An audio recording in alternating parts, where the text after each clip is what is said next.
穿越大海道秘境，感受雅丹地貌無人區的野性之美；親赴兩大頂級湖洋林，感受一年一度的極致秋景。12天曠野絲路，赴一場南疆極致疆域史詩。從哈密乘越野車，3人一車深入大海道無人區，馳騁中國最遼闊的雅丹群，感受億萬年風舌的蒼涼與壯闊。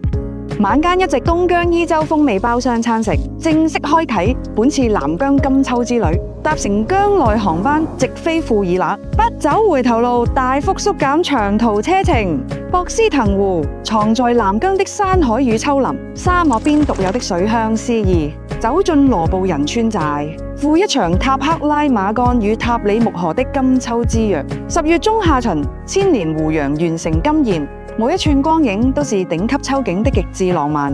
晚間體驗獨有的離城風味，狼坑烤包子、烤羊肉輪番上桌，滿是地道煙火氣息。一路西行，探訪庫車王府，品讀百年往事。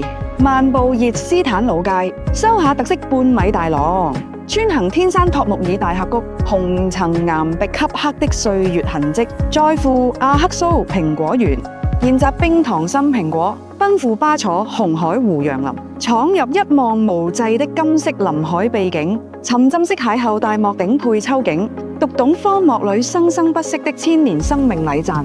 經圖木舒克抵達喀什，俯瞰阿圖什天門的天宮奇景，漫步喀什噶爾老城街巷，欣賞民族演藝，品嘗地道烤全羊，更有清真火鍋，暖身又暖心。登臨帕米爾高原，看白沙湖沙水相依，喀拉庫勒湖倒影武士塔格雪峰，蒼茫不過，風光盡收眼底。行程尾聲，我們打卡艾提賈爾清真寺，為旅途圓滿收尾。全程高端酒店，地道新疆美食。10月金秋，一場山河與煙火兼具的南疆之旅，等你來赴約。